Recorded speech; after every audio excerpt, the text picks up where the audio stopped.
Our speaker today is Brian Peddigrew. Brian is a recovered alcoholic.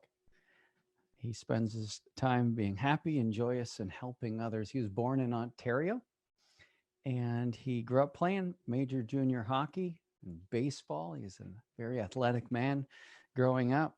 He went to the University of Waterloo, and he also studied at the London School of Economics and Political Science. His first professional job was working for the city of Halifax. That's a great city. Not as good as Dartmouth, mind you, but it's a pretty good city. I had to get that in there, sorry. I also had a family, but unfortunately his marriage ended in divorce, and he has a daughter, but unfortunately they're not on speaking terms right now. And so we all know what the pain of breaks in families can feel like and what it looks like, and Brian is no stranger to that himself. He wrestled with alcoholism for a lot of years and was involved with fighting for recovery through AA for 13 years. But it was ultimately his time at the Harvest House in Moncton 8.5 years ago where Jesus himself delivered him from the pains of addiction.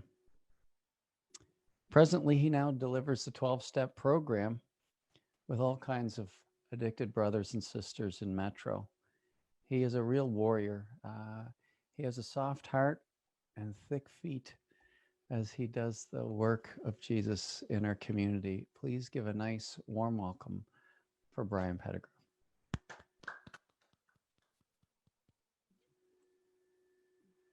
Thank you, everyone. Can everyone hear me? Thumbs up? Great. Well, good evening. I can't tell you how much I'm pleased with this opportunity to be part of your Lenten mission. But you know, I feel a little bit set up by Ron because as he admitted, okay, the ultimate comeback is certainly not mine. It is Christ's. And that's why we're here tonight. But you know, it is my comeback. And it was through Christ, and I'm so grateful for it. And I hope that through me, you can learn something tonight for what you might need in your life or some member of your family's life, as they might struggle with whatever that's keeping them from being a better Christian. So, a quick disclaimer. If I offend anybody, I apologize at the beginning. It's not my intent. I'll do my best to not have that happen. And I would like to, although Ron introduced me as Brian Peddigrew, just as a general note, Peddigrew is my last name, and we don't have last names in addictive communities because our last names are really the problem, because the problem is us. And that last name keeps us linked to that problem. And in fact, the last name keeps us linked to the world, which is part of the problem. Okay, but in most addictive circles, what it doesn't link to is Satan, which is really the problem. And so I just want to be known with you this evening as Brother Brian in Christ with you. So as Ron also mentioned, I'm recovered. I'm a recovered alcoholic. And I say that with no sense of pride. It wasn't me that achieved that. But to just let you know that in many addiction circles, they are still saying they're in recovery.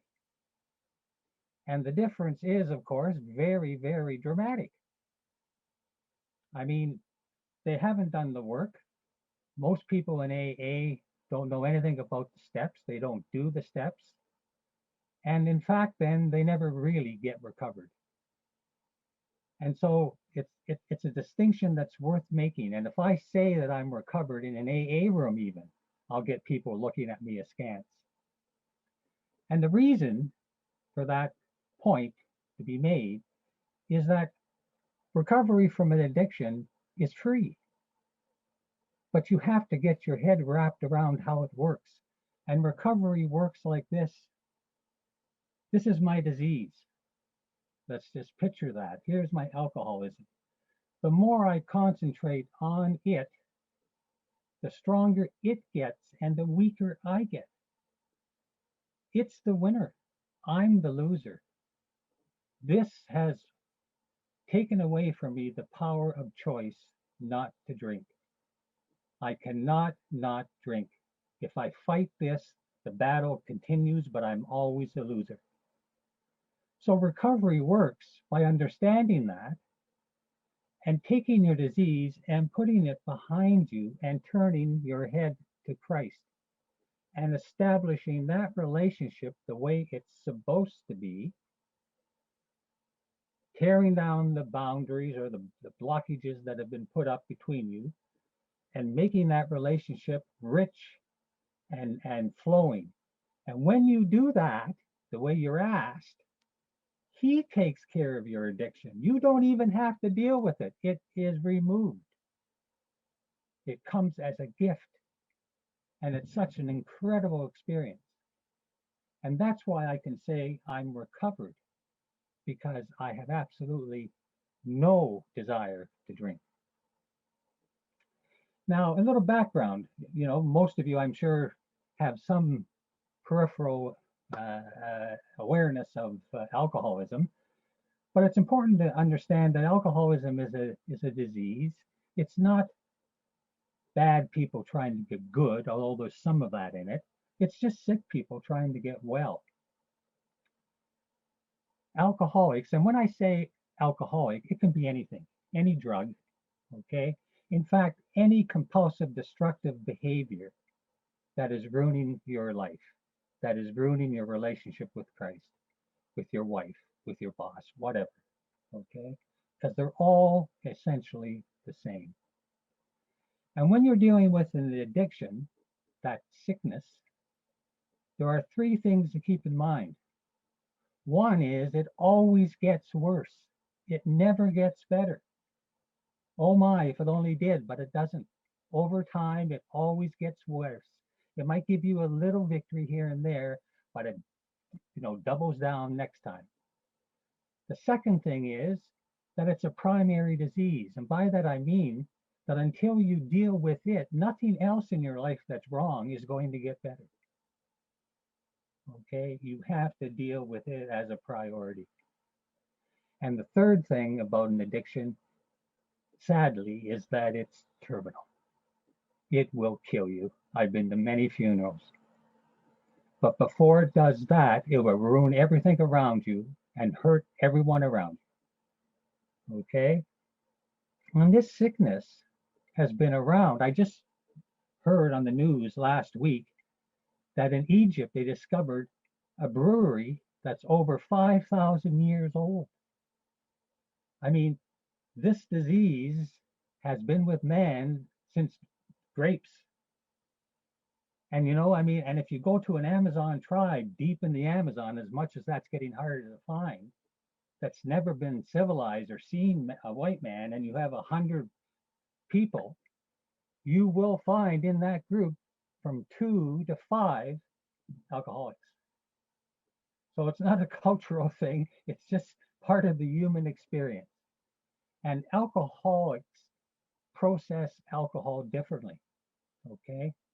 There's a distinction to be made between a heavy drinker and an alcoholic.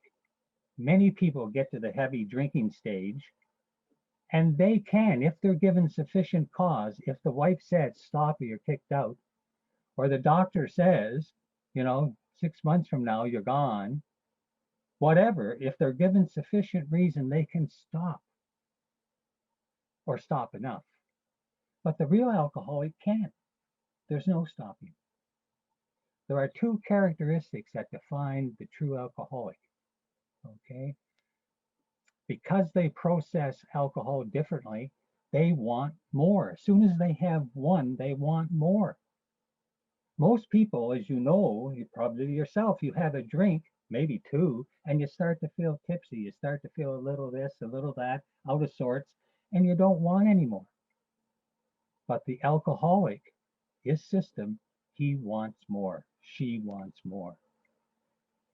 That wouldn't be so bad if he didn't get started. But there's the kicker, the second trait of alcoholism or any drug. You cannot say no. How many mornings did I get up and say, I am not drinking today? And I meant it with every being in my fiber. And what was I doing by 12 o'clock or 1 o'clock, or certainly by 4 or 5? I was drinking again and off on another bender. So that's you have to get your head around this disease. It's a very sickening thing. And so to give you my comeback story, it has to begin. And that begins really being born in Hespeler, Ontario, as Ron told you. And I had great parents, Newfie parents, came up from St. John's to Ontario, start a new life. I was the product of that love, loving parents, caring parents, Father knows best time. Then when I reached 13 years of age, regardless of the fact that I had been an altar boy, that I was thinking of becoming part of the priesthood as a vocation when I got older, at 13 years of age, 3 things happened to me. 1, I had my first drink and a second. 2, I got noticed by women in a way that I shouldn't have at that age. And 3, I saw an example of what I thought was a vengeful, hurting God. A man came back from confession and he was crying. And I looked at that man and I said, I don't want that kind of God in my life. And I turned the key and turned off my faith. Wow, at 13 years of age. So, and I had no Bible to go to. It was just me and my little brain. And so I had nothing to counter that. And Satan's first test of me, and he had me. So then I made that decision. I get going. I play hockey. Okay, I go to university. Things open up for me. Things are great. I graduate. I go overseas, and I'm getting all kinds of hints, that I'm drinking too much. It wasn't a real problem, but I drank too much. I remember going out for New Year's Eve on the island of Crete and waking up the next morning on a beach that I didn't know with the water coming in, and I'm fully clothed. And when I get up and my head is hurting and pounding, I realize I'm fully clothed, but my underpants are gone. Where did they end up? I haven't a clue. How does that happen to somebody? I'm being told, Brian, take note here, and I wasn't listening. So then my first job was with Halifax. I came down here, and that was great. I enjoyed that. I had a good time here, and I moved forward professionally. Eventually then ended up in Edmonton, Alberta, as part of the senior management team there. And they were looking to fast forward people. So they sent me to England for my master's degree. And boy, I thought I was a drinker, and I got there. They knew how to drink. Oh my goodness. I got in with a group of Australians, and boy, they were like fish in an alcoholic tank. It was incredible. I could not believe it.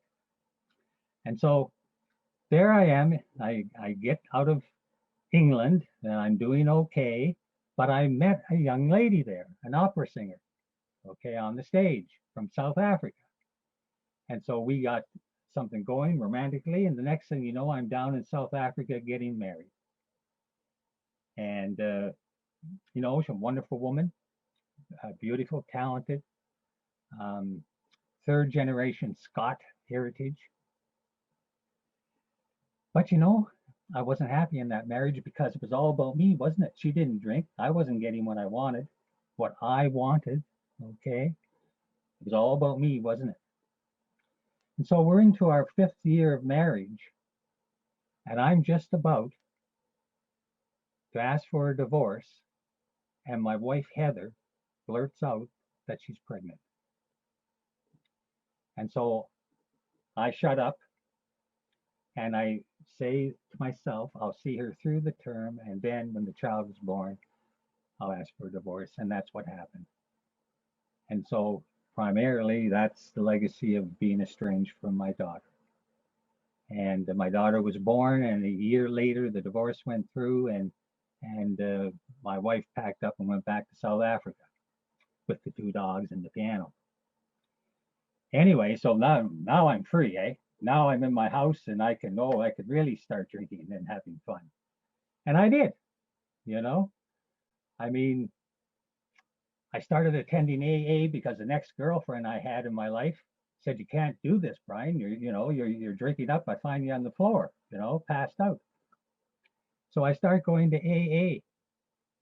And it was incredible because there was so much good in AA, but there just wasn't enough. I didn't find it anyway. But I remember hearing in AA that I went to AA to save my ass and discovered my soul was attached. Wow, what a surprise that was. It was incredible. And then I heard, a sponsor tell me once, "Brian, you want to get clean, but you don't want to do the work." He says, you know, you want to go to the basin in AA and wash your hands, but that won't work. It didn't work for Pontius Pilate. It won't work for you. You got to get in the AA swimming pool and dive in and become part of it. And he was so right. And he was a Christian. But I wasn't listening. So my drinking got worse. I got known as the detox kid. Okay. Oh, I went to so many detoxes. All over the country, multiple times. And if you've ever been to a detox, which I hope you haven't, it's not pleasant. I remember waking up one night just absolutely vibrating in my bed, vibrating like I was a leaf in a hurricane. Oh my, and I was a leaf in an alcoholic hurricane. Detoxes didn't work. You got in, you got cleaned up, and you got out, and you started all over again. And the regularity of the drinking and the severity gets worse, okay? Until the point I reached was went to my boss, and I had the ideal, perfect job. My goodness, for someone like me, it was absolutely the best I could ever hope for. And I asked to be let go, get early retirement, because I couldn't not drink. I couldn't get in a meeting and stop vibrating. It was just taking over my life. So I retired at 53 years of age. And my good friends in Nova Scotia, Paul and Rita Christian, I went down and lived with them in Halifax here, and I'm still here now at this time. But they had to put up with thankfully they did, thank you God, with my drinking, because it continued to get worse. Okay, continued to get worse. My last drunk was in a hotel in Dartmouth, and it was about a 6-7 day bender, 2, sometimes 3 40 ounces a day. Okay, projectile vomiting, absolute, could not stop shaking, even with booze in me. And I woke up the last morning that I drank and knew I was dying. I looked across the room and I saw that brand new 40 ouncer inviting me, and I realized what it was inviting me to was my death. That if I opened that bottle, I was dead. And I didn't want to die. I had a moment of clarity. And so instead of opening that bottle, I reached into the drawer next to me and pulled out the hotel Bible. And I couldn't even read. I was so bad. I just started praying to Mary. Help me, help me, help me. Repeating that over and over for almost 2 days until I got some relief from the shakes and from withdrawal. Got myself back to my friends, Paul and Rita, asked to get the detox. They took me down. Paul drove me down to my favorite detox. My favorite detox in Lunenburg. It was like a country club. Okay. And I'm in there talking to my favorite counselor. And I'm just saying, look, I need to stop. I have to stop. And he risked his job in a public setting. And he looked me in the face and he said, "Brian, have you tried Christ?" He had me. He had me. I just said I would do anything. But I left the room in a snit, started walking around the place. And everywhere I went for the next 2 days, there was this little slip of paper or a sign that said Harvest House, Christian Long-Term Recovery. And every time I found it, I would rip it off the wall and ball it up and toss it in the garbage.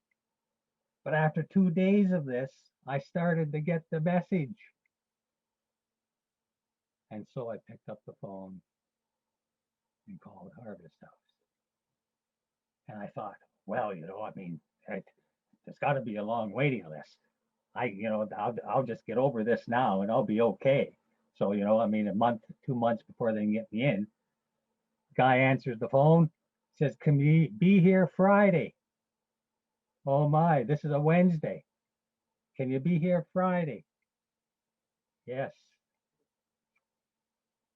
So I took the train up to Moncton, got out of detox, obviously, and the rest is history.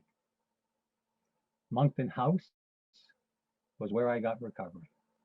And I remember my first night there. I'm in this place. It's 35 young guys, young kids. I'm 63?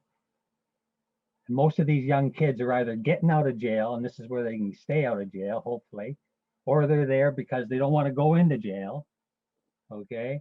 And all that energy and all those people and they're looking at me and I'm there and they give me this little room. It's just a little space and a cot and a hanging bare lamp.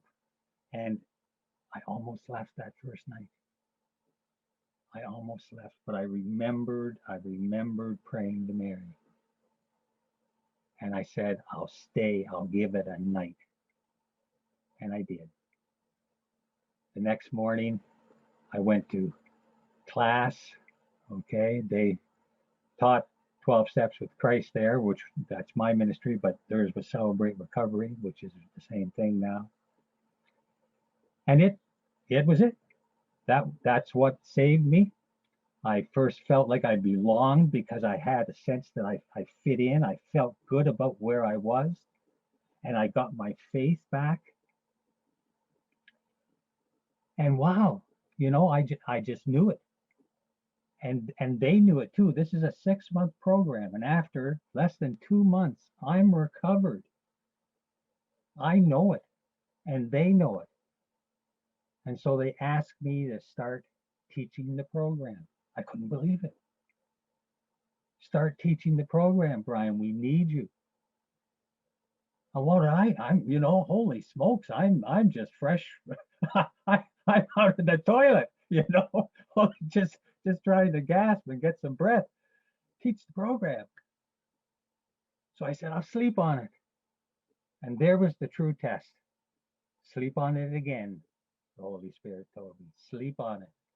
Okay? Because if this meant anything, if I was truly in faith with Christ, if he had saved me and given me recovery, I could not just go back and be the same person. I had to be a new person with him. I had to do what he wanted. That's the way recovery works. The last step in recovery is service. You do not get to keep your recovery unless you give it away. You work so hard for it, and it's so fragile that unless you give it away, it falls apart like a sandcastle through your hands, through your fingers. And so I got up the next morning and I said, yes, I will. And I did for almost a year. 3 classes a day, 10, 12 guys each class. Okay, and got many people sober. And after doing that, I started to hear about a new priest that my friends had in Halifax. Okay, and Father Derek, and started talking to him. And he said, Brian, why don't you come to Halifax and do this for me? And I said, well, okay, on one condition. Okay, and he says, what's that? He says, you don't have to be Catholic.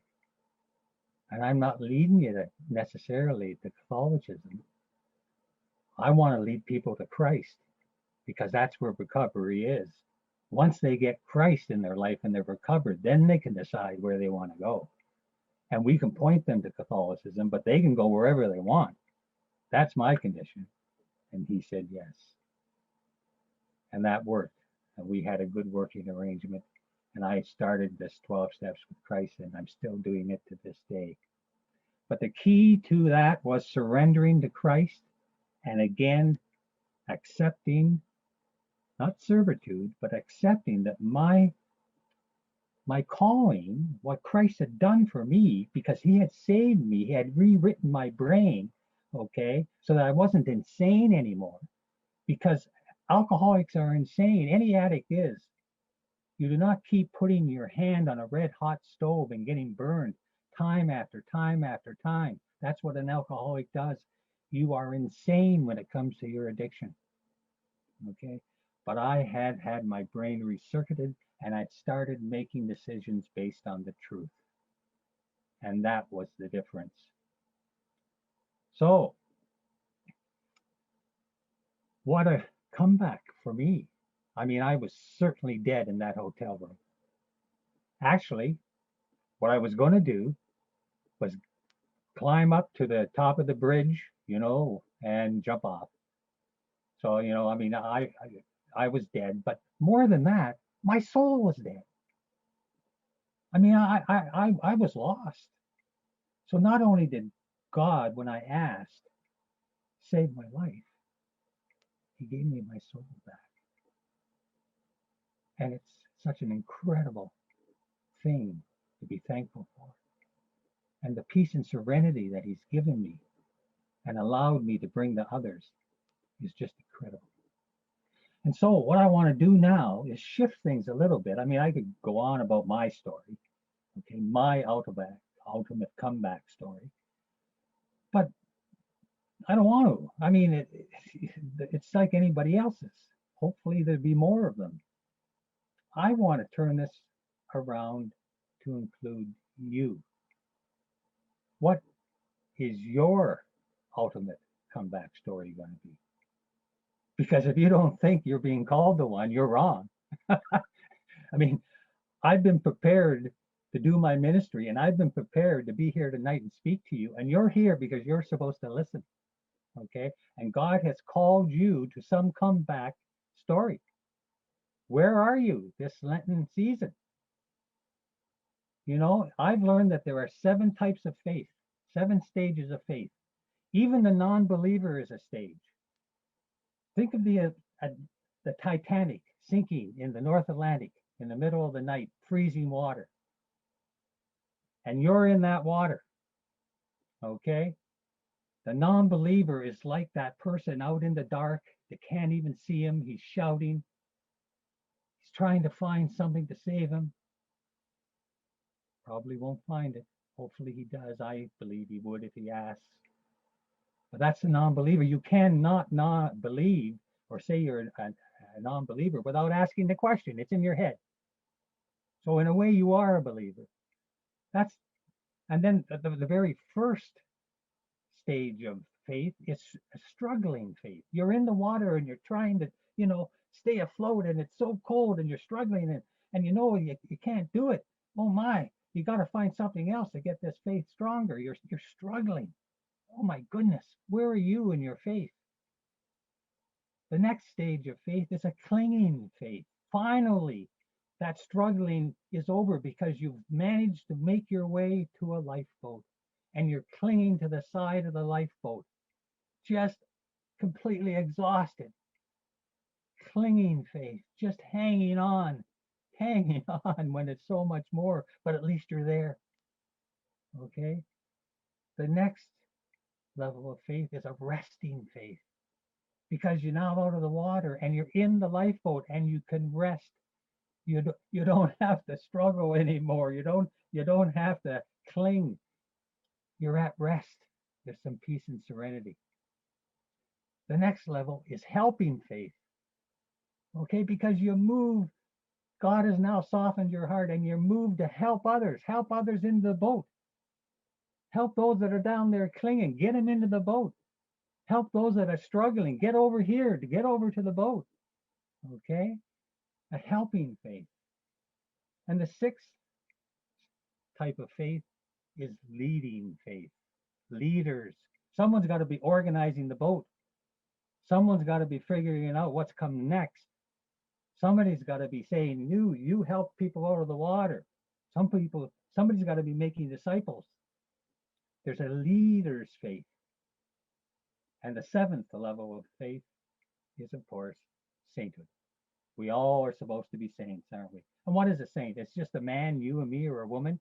It's just someone who's closed that gap with God to the point where they connect and they have access to God's power and they use it to do what we call miracles here on earth.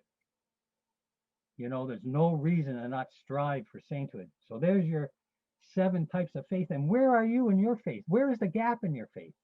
There is one. There has to be. Where is it? What is it? You need to deal with it. If you don't acknowledge it and you don't take ownership of it, nothing's going to change. Nothing changes, nothing changes. So where is that gap? You know, and it can be a very narrow gap or it can be a huge thing. Sometimes the huge ones are easier to correct, to bridge, to close. Sometimes the small ones are just impossible. You know, it's like losing weight. That first 10 pounds goes so easy. The next 5, well, not so easy. The 5 after that is, wow, you're really struggling. And the last couple, impossible, isn't it? But no, it's not. Okay? It's not impossible. So what is the gap in your faith? You know, is it one of the 7 deadly sins? Pride, sloth, envy, gluttony, anger, lust, greed. Wow, they all affect us at different times. So my challenge to you in your small groups is to share in your small group, what is your gap? What is the gap in your faith? Share it with your group. Ask your group for help and pray for each other. Because if this Lenten season is going to be what it's supposed to be for you, you will experience your own ultimate comeback. Thank you for your kind attention. God bless.